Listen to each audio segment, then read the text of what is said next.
ज्यादा दिनों की बात नहीं, संवत 1900 ईस्वी की एक सच्ची और विचित्र घटना है। उस घटना ने ये कहावत प्रमाणित कर दी कि गुरु गुड़ ही रहे, चेला चीनी हो गया। दक्षिण के एक शहर में भगवान श्री कृष्ण का मंदिर है। महंत थे उस समय बाबा धर्मदास जी। एक दिन एक अहीर का लड़का उनके पास आया और उनका चेला हो गया। वो माता पिताहीन एक 12 साल का लड़का था। वो अपने गांव में रहता था, मगर उस कौवे काका ने ऐसी कै कै लगाई कि लड़के को भागना पड़ा। लेकिन यदि काका की कै कै न होती तो ना तो वो वहां से भागता और ना विशाखापट्टनम के मंदिर का महंत ही बन सकता। अस्तु उस लड़के को नाम मिला गरीबदास। गरीबदास को दिन भर मंदिर की 5 गायें वन में चरानी पड़ती थीं। दोपहर और शाम को बनी बनाई रोटी खाई और पढ़कर सो रहे। यही गरीबदास की दिनचर्या थी। लिखना पढ़ना कुछ नहीं, पूजा बंदगी कुछ नहीं, दूध पीना और गायें चराना। एक दिन आई एकादशी।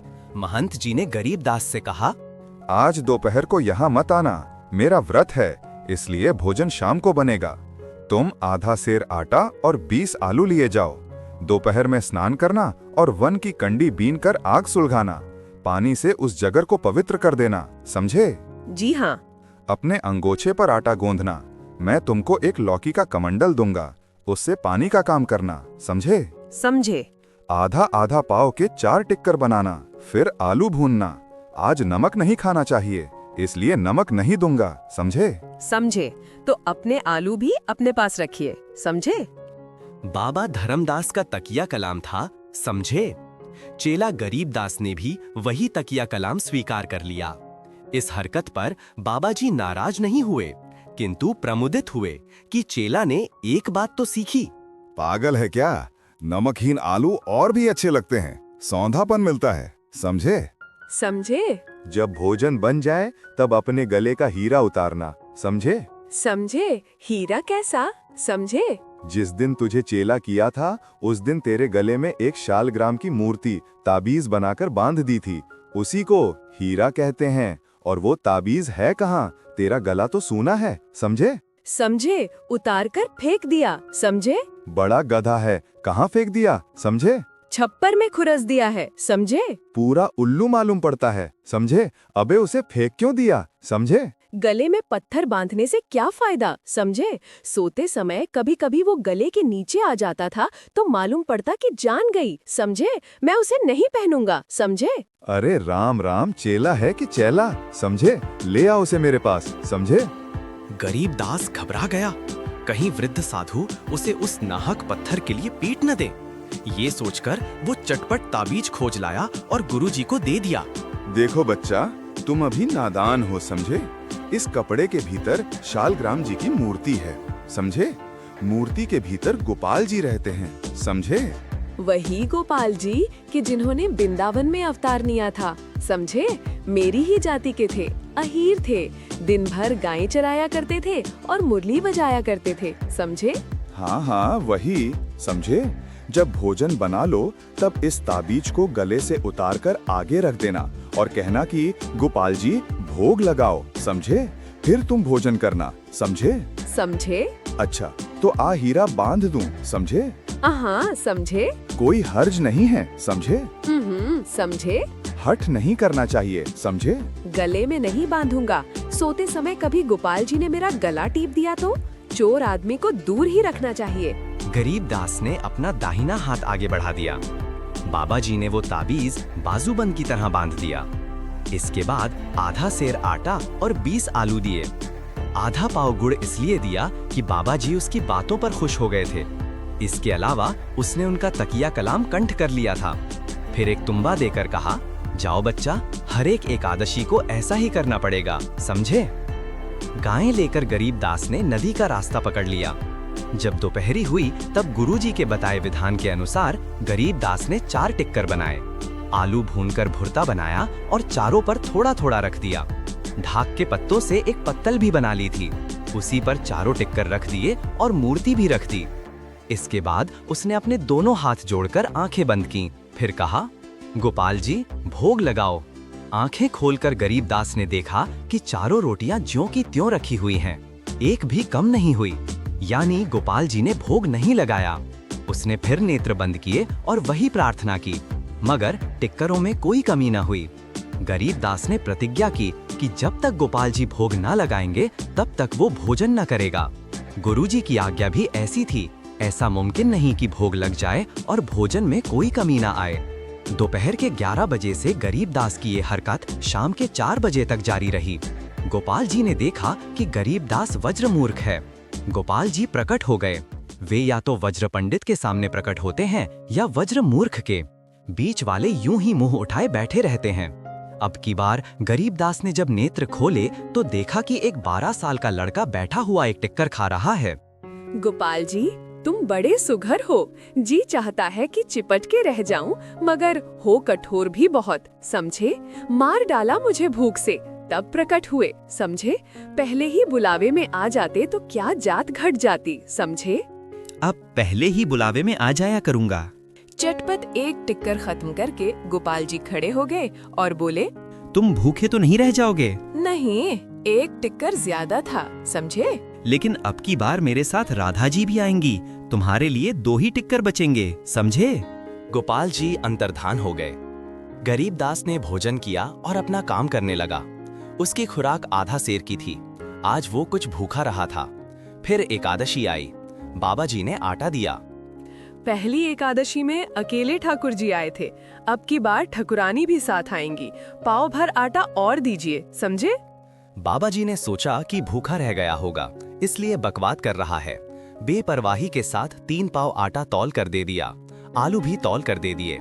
बाबा जी ने उसकी बात समझी नहीं, सुनी ही नहीं। सुनी तो दिल लगी मानी। दोपहर को फिर वही लीला हुई। 6 टिक्कर थे, सब पर नमकहीन आलू पा भुरता रखा था। ज्यों ही ठाकुर जी को बुलाया गया, त्यों ही ठाकुरानी सहित आप आ गए। 2 टिक्कर भोग में ही चले गए। भूखे तो नहीं रहोगे गरीबदास? उस दिन तो 3 ही टिक्कर बचे थे और आज 4 बचे हैं। भूखा नहीं रहूंगा, समझे। परंतु अब की एकादशी में सेर भर आटा लाना, नहीं तो भूखे रह जाओगे, समझे। गोपाल जी चले गए। गरीबदास भोजन करने लगा। उसने गोपाल जी की बात नहीं याद रखी, क्योंकि वो इस बात को समझ नहीं सका था, दिल लगी समझी थी। फिर एकादशी आई। गरीबदास ने 3 पाव आटा लिया था, इसलिए 6 टिक्कर बने थे। भोग लगाया गया। ठाकुर जी और ठकुरानी जी के साथ 2 मूर्तियां और भी पधारी, सत्यभामा और रुक्मिणी जी सहित। चारों ने 4 टिक्कर उठा लिए। अपने लिए 2 ही टिक्कर देख गरीबदास मसोस कर रह गया। उसने सोचा, ठाकुर जी की ठकुरानियों का अंत नहीं है क्या। जब सब लोग खा पी चुके, तब हंसकर गोपाल जी ने कहा, कहो गरीबदास, मैंने कहा नहीं था कि आटा सेर भर लाना। खैर, अब की एकादशी पर 1.5 सेर आटा लाना। सो क्यों, समझे। मेरे 2 सखा भी आना चाहते हैं, मनसुखा और श्रीदामा। वे तो अभी आ रहे थे, कहते थे कि गरीबदास को देखेंगे कि कैसे भोग लगाता है, समझे। उनको लाने की जरूरत नहीं, मैं ठाकुर जी को भोग लगाता हूँ, या ठाकुर जी के खानदान भर को, समझे। समझो चाहे न समझो, अब की बार आटा ज्यादा लाना, समझे। इस लीला द्वारा भगवान महंत धर्मदास की आंख खोलना चाहते थे। इस मर्म को गरीबदास कैसे समझ सकता था। वह चुपचाप भोजन करने लगा। ठाकुर जी अपनी पार्टी के सहित गोलोक चले गए। बेटा गरीब, आज फिर एकादशी है, समझे। रोज रोज एकादशी खड़ी रहती है, समझे। तुम्हें क्या तकलीफ होती है, समझे। जिस पर बीतती है वही जानता है, समझे। क्या तुम भूखे रहते हो, 3 पाव खा जाते हो। यहाँ तो तुम दोपहरी में आधा सेर ही खाते हो, वन में 3 पाव में भी भूखे रहते हो, समझे। क्या आटा बेचने लगे हो, समझे। मैं ही सब खा जाता हूँ क्या। ठाकुर जी के भोग में कुछ खर्च नहीं होता है, समझे। कभी 2 जने आते हैं, कभी 4 आ जाते हैं। अब की बार 6 प्राणी आएंगे। 1.5 सेर आटा दीजिए, नहीं तो मैं गाय चराने नहीं जाऊंगा। आपकी चेचे से तो कक्का की कै ही भली थी, समझे। धर्मदास ने 1.5 सेर आटा दे दिया और तय किया कि आज खुद दोपहरी में छिपकर देखेंगे कि वो आटा फेंकता है या बेचता है या क्या माजरा है।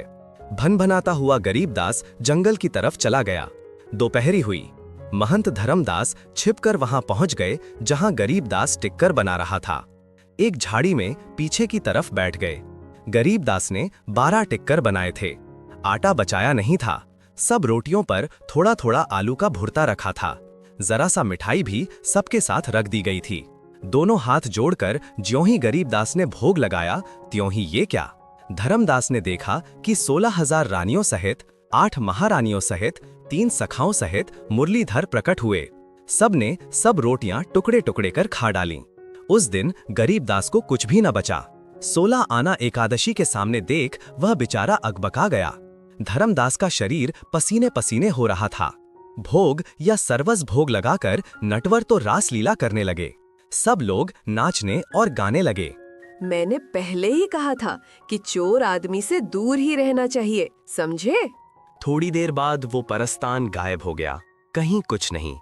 मन मारे बैठे हुए गरीबदास के पैर पकड़कर धर्मदास रोने लगे। ये नई आफत देख बेचारा गरीबदास और भी घबरा गया और उछलकर दूर जा खला हुआ। धन्य हो महाराज, जो तुमको साक्षात दर्शन होते रहे और साक्षात भोग लगता रहा। हाय, मुझे तो जीवन भर पूजा करते हो गया, कभी सपने में भी अपने गोपाल जी को न देखा। आज से मैं चेला और आप गुरु, समझे? आप कहते क्या हैं, समझे? आप तो कहते थे कि मैं आटा को बेचता हूँ, समझे? समझे, मैं पापी हूँ, मैं अपने प्रभु द्वारा त्यागा गया हूँ, समझे? मुझसे कहीं ज्यादा आपकी पहुँच है। अब मंदिर पर चलो, आज से आप महंत हुए और कल से मैं गाय चराऊंगा। गरीबदास और गायों को साथ लेकर धर्मदास जी मंदिर पर गए। गरीबदास के बहुत रोकने पर भी उसे महंती दे दी गई। दूसरे दिन से धर्मदास जी गायें चराने लगे। शहर वालों को जब ये घटना मालूम हुई तो उनके हृदय में भगवान श्री कृष्ण का विश्वास कहीं ज्यादा बढ़ गया।